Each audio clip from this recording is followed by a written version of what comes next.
மனுஷனுக்கு தேவன் கொடுத்த ஆசீர்வாதத்தை பிசாசானவன் தந்திரமாய் வஞ்சனையாய் அவர்களிடத்திலிருந்து திருடிக் கொள்கிறான். இப்படி இந்த மனிதர்களும் இருக்கிறார்கள். இந்த பரிசேயர்களும் வேத பாரகர்களும் என்ன பண்றாங்க, அவங்களுடைய ஜனங்களிடத்துல நன்மையை சொல்லுகிறது போல வஞ்சனையாய் பேசி அவர்களிடத்துல இருக்கிற ஆசீர்வாதங்களை, அவங்க கிட்ட இருக்கிற நிலங்களை, அவங்க கிட்ட இருக்கிற விளைச்சல்களை எல்லாம் திருடிக் கொள்ளுகிறார்கள். வஞ்சனையாய் பேசி திருடிக் கொள்ளுகிறார்கள். அவர்களை மோசம் போக்குகிறார்கள், ஏமாற்றுகிறார்கள். இப்படியெல்லாம் செய்யறாங்க. இதெல்லாம் கர்த்தருக்கு எப்படி இருக்கு? அருவருப்பா இருக்கு. இததான் சொல்றாரு, கொசுவை வடிகட்டி ஒட்டகத்தை விழுங்குகிறவர்களா இருக்கிறீர்கள் அப்படின்னு சொல்லி. இப்ப இதெல்லாம் எவ்வளவு பெரிய காரியம் இல்ல? மற்ற மனுஷங்களை ஏமாத்தி அவங்களுடைய ஆசீர்வாதங்களை இவங்க எடுத்துக்கிறதுன்னு சொல்லி சொல்றது பெரிய காரியம். இவங்க மற்றவங்க மேல இரக்கமே காட்டுறது கிடையாது. கரெக்டான விதத்துல கர்த்தர் என்ன சொல்றாரோ அதை செய்யறது கிடையாது. இவங்க அதுக்கு மேல வஞ்சனை செய்கிறவர்களா இருக்கிறார்கள். வஞ்சனை தேவனுடையதல்ல. வஞ்சனை செய்யறது யாருடையது? பிசாசானவனுடையது. திருட்டுத்தனம் யாருடையது? பிசாசானவனுடையது. எவ்வளவு பெரிய காரியம் இல்ல? மற்ற மனுஷங்களை ஏமாத்தி அவங்களுடைய ஆசீர்வாதங்களை இவங்க எடுத்துக்கிறதுன்னு சொல்லி சொல்றது பெரிய காரியம். இவங்க மற்றவங்க மேல இரக்கமே காட்டுறது கிடையாது. கரெக்டான விதத்துல கர்த்தர் என்ன சொல்றாரோ அதை செய்யறது கிடையாது. இவங்க அதுக்கு மேல வஞ்சனை செய்கிறவர்களா இருக்கிறார்கள். வஞ்சனை தேவனுடையதல்ல. வஞ்சனை செய்யறது யாருடையது? பிசாசானவனுடையது. திருட்டுத்தனம் யாருடையது? பிசாசானவனுடையது. இது தேவனுக்கு சொந்தமானதல்ல. ஆனா இவங்க பிசாசின் காரியங்களை அப்படி செய்கிறார்கள். அதுக்கப்புறம் என்ன சொல்றாங்க? களவு செய்யாமலும் வஞ்சனை பண்ணாமலும் ஒருவருக்கொருவர் பொய் சொல்லாமலும் இருங்கள். அதுக்கப்புறம் என்ன பண்றாங்க? இதெல்லாம் பண்றது மட்டும் இல்லாம பொய், எந்நேரம் பொய். வாயை திறந்தாலே நல்ல உண்மையான வார்த்தையே வரமாட்டேங்குது. எப்ப பாரு பொய் தான் பேசுறாங்க. அவங்களுக்கு பொய்யை தவிர வேற வரவே மாட்டேங்குது. எல்லா காரியங்களிலும் பொய். ஒருவருக்கு ஒருவர் பொய் சொல்லாமல் இருங்கள் இங்க ஆண்டவர் சொல்றாரு.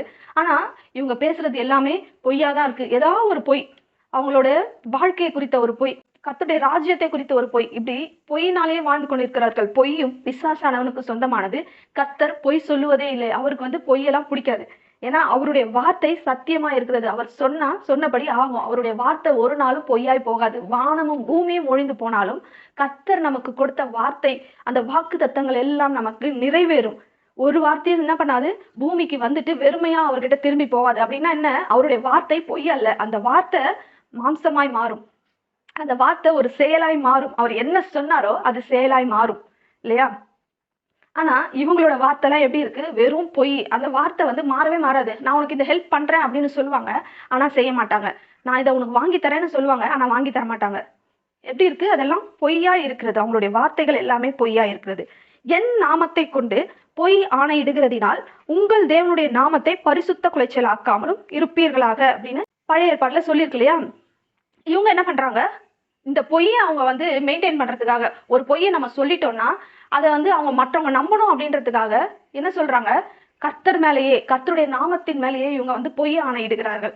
நான் சொல்றதெல்லாம் உண்மை, கடவுள் மேல சத்தியமா இதெல்லாம் உண்மை, நான் சொல்றது உண்மை அப்படின்ற மாதிரி மற்றவர்களை நம்ப வைக்கணும்ன்றதுக்காக அப்படி சொல்றது. உன்னை ஒருத்தவங்க அதிகமா நம்புறாங்கன்னு சொன்னா அவங்கள பொய் சொல்லி ஏமாற்றக்கூடாது இல்லையா? பொய் சொல்லி ஏமாற்றி அவங்க முழுவதுமா இவங்களை நம்பணுன்றதுக்காக கடவுள் மேலேயே சத்தியம் பண்றாங்க, கர்த்தருடைய நாமத்தின் மேலேயே சத்தியம் பண்றாங்க. இதனால கர்த்தருடைய நாமத்தை பரிசுத்த குலைச்சலாக்குகிறார்கள். என்னுடைய நாமத்தை வீணிலே வழங்காதிருப்பாயாகன்னு சொல்லப்பட்டிருக்கல ஒரு கற்பனை, அததான் இதை குறிப்பிடுது. ஒரு பொய் ஆணை இடுகிறதின் மூலமாக கர்த்தருடைய நாமத்தை நாம வீணிலே வழங்குறோம். இதுக்கெல்லாம் தேவையில்லாம நீ பொய் சொல்ற, அது உன்னோட வச்சுக்கோ. அது எதுக்கு கர்த்தருடைய நாமத்தின் மேல சொல்லி ஆணையிட்டு கர்த்தருடைய நாமத்தை நீ தூஷிக்கிற, கர்த்தருடைய நாமத்தை நீ பரிசுத்த குலைச்சலாக்குகிற அப்படின்னு இயேசு சொல்றாரு. இதெல்லாம் பெரிய காரியங்கள், ஒட்டகத்தை விழுங்குகிற காரியங்கள். இதெல்லாம் லேசான காரியம் இல்லை, மன்னிக்கக்கூடிய காரியங்கள் இல்ல. இதெல்லாம் பெரிய காரியங்கள். இதை அவர்கள் உணராமல் இருக்கிறார்கள். நம்ம கற்பனைகள்ல இதெல்லாம் சொல்லி இருக்குதே, களவு செய்யாமல் இரு, வஞ்சனை செய்யாமல் இரு, பொய் சொல்லாமல் இருன்னு சொல்லி இருக்குது. ஆனாலும் இவங்க எல்லாம் என்ன பண்றாங்க? அதைதான் செஞ்சுக்கிட்டு இருக்காங்க. அடுத்து 13ஆம் வசனம் பார்ப்போம். பிறனை ஒடுக்காமலும் கொள்ளையிடாமலும் இருப்பாயாக. கூலிக்காரனுடைய கூலி விடியற்காலம் மட்டும் உன்னிடத்தில் இருக்கலாகாது. பிறனை ஒடுக்காமலும் கொள்ளையிடாமலும். இந்த பிறனை அப்படின்னா யாரு?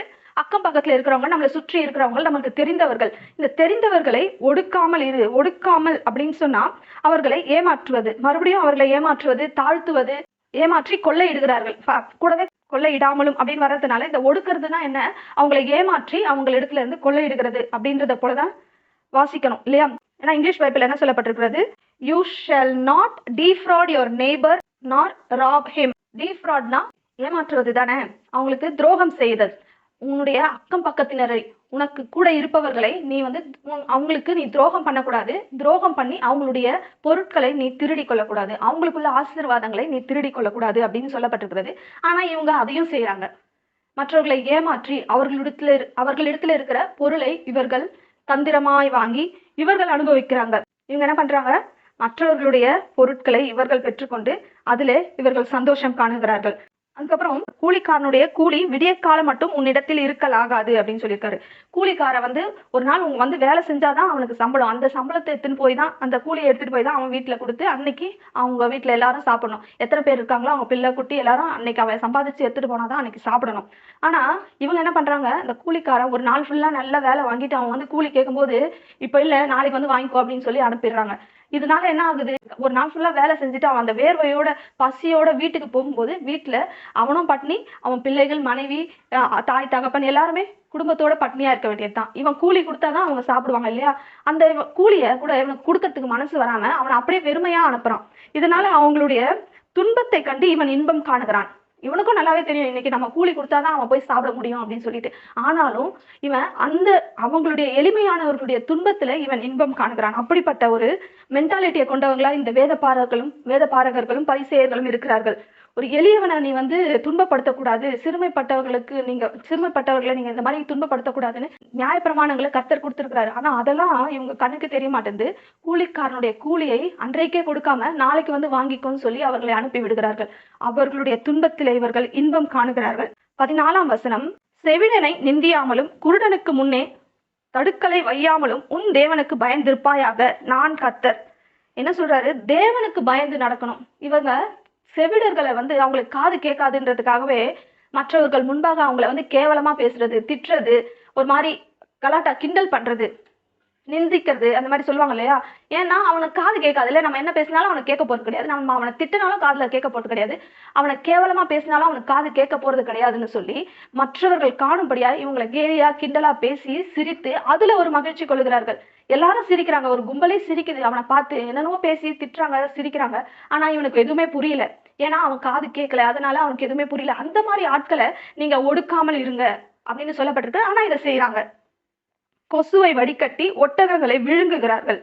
கண்ணு தெரியாதவங்க போனா என்ன பண்றாங்களா? தடுப்பு ஏதோ ஒண்ணு போட்டுட்டு அவன் போகும்போது அந்த தடுக்கி கீழே விழுந்து அடிபடுறத பார்த்து சிரிக்கிறாங்க. இதெல்லாம் எப்படி இருக்கு? ஒரு சைக்கோ தரமா இருக்கு இல்லையா? அவங்க அந்த மாதிரி காரியங்கள் எல்லாம் பிசாசானவனுக்கு தான் இதெல்லாம் தோணும். மற்றவங்களை கீழே தள்ளி அடிபட்டு அவனுக்கு ரத்தம் வரதை பார்த்து சிரிக்கிறதெல்லாம். கர்த்தர் இந்த மாதிரி நம்மளை ஒருபோதும் செய்யறதே கிடையாது. அவர் நம்மளை எப்பவுமே பாதுகாக்கணும்னு நினைக்கிறவர். கர்த்தர் நம்ம அடிபட்டு நமக்கு ரத்தம் வரணும்னு நினைக்கல. நமக்கு வர வேண்டிய அடியெல்லாம் அவர் வாங்கி அவர் ரத்தம் சிந்தினார் சிலுவையில. நமக்கு எந்த சேதமும் ஆயிடக்கூடாதுன்னு அவர் சேதப்பட்டார். ஆனா இவங்க அந்த எளியவர்களை, குருடனை கீழே விழும்படியாய் ஒரு தடுப்பை போட்டு அவனை கீழே விழ வச்சு அவனுக்கு அடிபட்டு அதை பார்த்து அவனுடைய வழியில இவங்க சந்தோஷம் கொள்கிறார்கள். இந்த மாதிரி தேவையில்லாத காரியங்கள் எல்லாம், கர்த்தருக்கு பிரியமில்லாத காரியங்களை செய்கிறார்கள். இதெல்லாம் செய்யாத உன் தேவனுக்கு பயந்திருப்பாயாக. அப்போ இவங்க இதெல்லாம் செய்யறாங்கன்னு சொன்னா கர்த்தர் மேல இவங்களுக்கு ஒரு பயமே இல்லை.